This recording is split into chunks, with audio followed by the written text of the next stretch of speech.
Welcome back to the channel, everybody, and thank you for joining me in another week of this mini-series. It's actually the final episode in this mini-series where we have been rebuilding these DLTX carburetors like this 53 that you see in front of me that comes off of a mid-series John Deere. This is it, the final reassembly of the carburetor. It's really straightforward, but there are a few key things that we want to talk about. Primarily the adjustment for the load and idle adjust needles, where I like to put those just to give you, it's where I like to put them just to give you the best shot at having a successful first start when you get this back on the tractor and go to fire it up.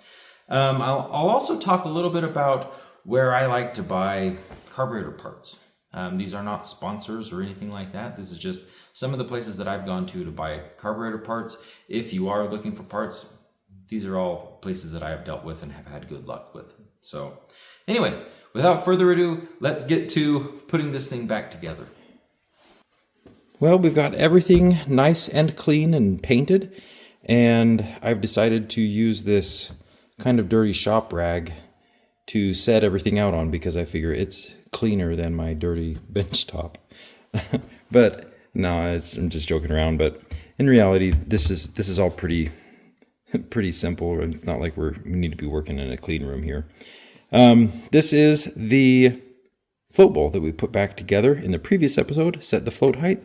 So that's good to go. Now we just need to work on the body of the carburetor. We've got the brass plugs that we need to put in. We've got 5 number 1032 brass plugs, 1 number 1232 brass plug, and then 1 1/4 inch 28 brass plug. We've got our load and idle adjust screws. Actually, this is the idle, the shorter screw, the shorter needle with the sharper point right here. That's your idle, and then the longer one with the blunt tip. That is your load screw. You got your 2 butterfly valves. Your choke is the larger one, and then your throttle is the smaller one. You got a spring or nut, and the 2 shafts, and our emulsion tube. So, oh, over here. Sorry, forgot these guys. These go here with the with the choke. Anyway, let's just start with the brass plugs.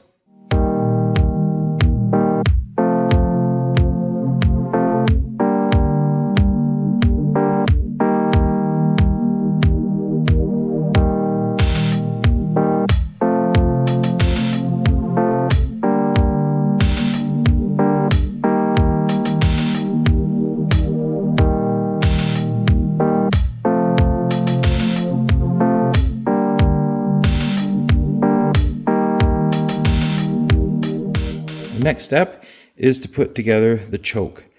The choke that I'm going to be putting on this tractor right here, this is a hand choke. You can tell it's a hand choke, and when I say hand choke, I mean a choke for a hand start tractor, not an electric start tractor. And the way that you can tell that is because the position that this pivots, the connection point right here goes from about 8 o'clock up to about 10 o'clock. Whereas if you have an electric start tractor where you're going to be choking it from the operator station or the operator seat, your choke rod comes in and it connects here, and when you pull it back, it's going to pivot back so it goes from about 9 o'clock up to about 12 o'clock. And so that's the difference between a hand choke and an electric start choke. We just need to put this spring with this kind of concave washer. I'm going to put that right in here.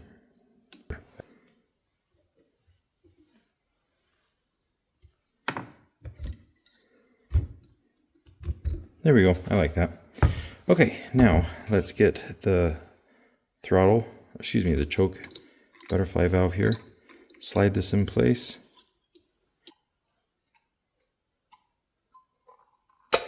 There we go. Snaps in place. Put these 2 small little screws in here with lock washers.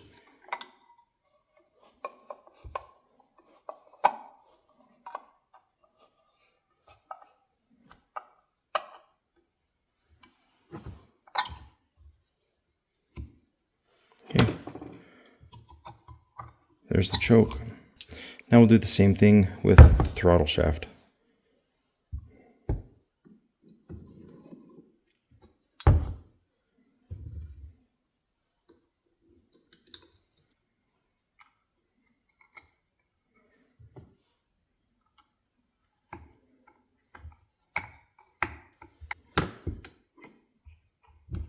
Okay, there's the throttle. Next, we're going to go ahead and put the emulsion tube in. I'm going to just thread a screw into the end of the emulsion tube. And it's threaded because we threaded it, remember, to pull it out. There we go. But you want to make sure that emulsion tube is inserted all the way up into the center of the, there we go, snaps in place. If you look down into the center of the carburetor, you can see the emulsion tube sticking up into the middle of that venturi. You need to have that. There's your spring, put that in place there. And then, oh no, do I have an extra gasket? Huh. I need to make a gasket really fast, or maybe I have one. Hold on a second. Okay, I got a gasket made really quickly, and now we're ready to put the float bowl on.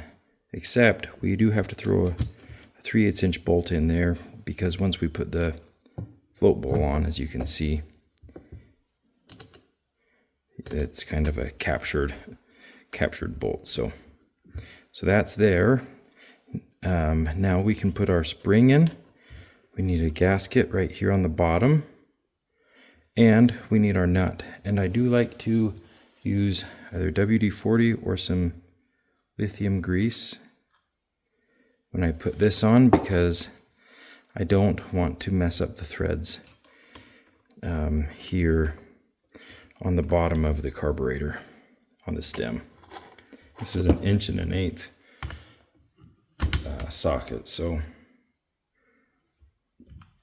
the only one I have is that big deep well one, but that's pretty good right there. Now, when it comes to putting in your load and your idle adjust screws, what I'm going to do, this is the load back here.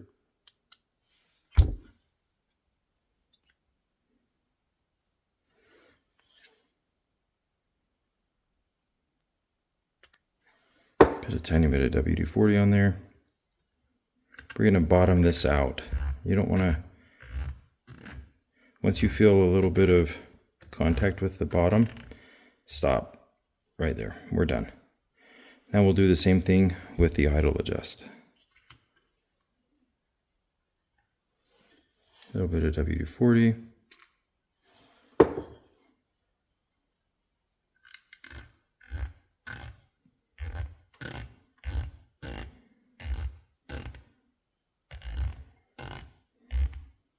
Bottomed out.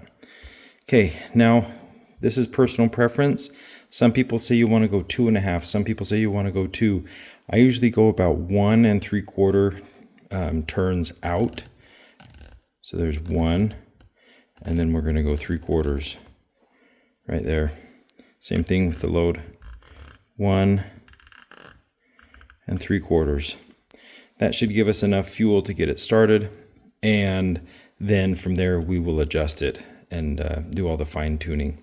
But that's it. I mean, it's pretty straightforward. There's your carburetor all put back together, and we should be able to just go, and it should start right up.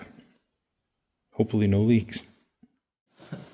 Okay, one last thing that I wanted to talk about really quickly is parts. Where do I go for parts? My first stop for parts is my own personal stash of used parts. I typically have a canister like this with, throttle shafts, choke shafts, new needles, or not new, but extra needles if I need them. I try to use those. First, but oftentimes it's not a viable option for certain parts, or for lots of people out there like you guys, if you don't have a lot of extra parts laying around. In that case, my the 4 kind of places that I like to go to, not like I mentioned at the beginning, I think these are not sponsored. You know, I'm not being paid by any of these people. This is just my own personal experience. But I like to buy parts from Steiner. I like to buy parts from Robert's Carburetor in Spencer, Iowa. I like to buy parts from Brillman, the Brillman company. I think they're out of West Virginia. They actually do mostly electrical components, but I buy a lot of magneto parts. And so when I'm buying a couple of magneto parts, I'll just throw the carburetor parts there that I need in with that order. And then the last place that I have bought a lot of parts from is, I think it's Reliable Aftermarket Parts. The thing I like about them, they have their website, but if you buy things from their website, you have to pay shipping. However, they also have an Amazon store, and if you buy things from their Amazon store and you have Amazon Prime, like I do, then you get free shipping. So that's a plus. Let's see, the parts that I like to get are needles and seats. If I'm buying a kit, I need to make sure that it has a needle and a seat in it, because those typically wear out, and lots of times if you have a leaky carb, it's because you need a new needle and seat. So whatever kit I'm buying, if it's the smaller kit with like just some gaskets and stuff, I try to make sure that it has a needle and a seat in it. There's also the bigger kit, which has everything in it: new throttle bushings, new brass plugs, new throttle shafts. I mean, has everything you need, but those are quite a bit more expensive. I think they're about $130.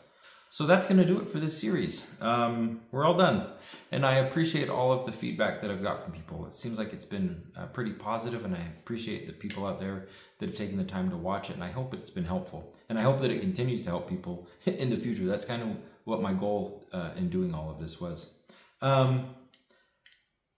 Let's see, I'm not going to see you next week, or next Wednesday, I'm not going to see you, but I will see you on Friday with, my normal videos that I release. So stay tuned for that. And again, I appreciate all the support you guys give me. We'll talk to you later.